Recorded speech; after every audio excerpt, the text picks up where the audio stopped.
Um, this is a budget where Alistair Darling wanted to convince the city that he was in control of the economy and that he had saved Britain from the worst of the recession, from a real doomsday scenario. And he's probably done that.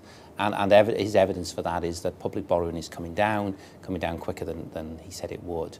I think that the question now is if we assume that we've reached the bottom of the recession and we're on the way out, how quickly are we going to come out of that recession, and what do we need to do to stimulate the economy?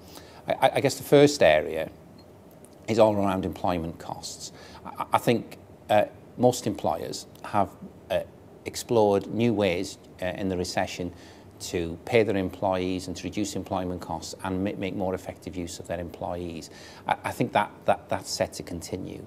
But actually, Alistair Darling is making it more difficult by going ahead, as he said he will do, with the national insurance increase, which is coming in next April. That's going to increase employment costs. And I think that, most employers should examine again the best use they can make of their workforce and how they can maximise the return they get on them.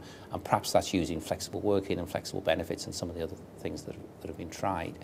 The second area, I think, is research and development. There's already a tax credit system for research and development, which has gradually been loosened over the years and is becoming actually quite a decent system. I think they could go further with that to do, again, encourage two things: encourage employment, because it really deals with costs of employing people and giving you a super tax credit, and the second thing is to encourage innovation.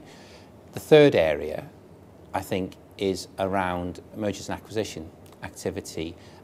As anybody who studies this will know, there's been very little M&A activity in the past couple of years, and in that regard, improving the amount of entrepreneurs relief available from 1 million to 2 million is a good positive measure. The problem I have with that is it replaced taper relief, which was actually a very good incentive both for entrepreneurs and through share options was an excellent incentive for management. So he's replaced a superior system with an inferior system, and now he's making an inferior system slightly better. I guess the final point is really about the green agenda, and that's a bit of a wait and see.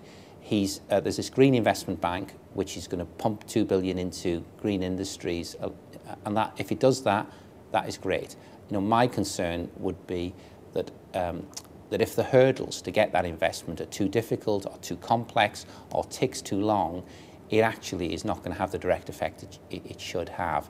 And that is again, always the issue with an incentive, is how are you going to get it out into the marketplace and get it effective? And if it is effective, then that could be good and actually good for business in the north.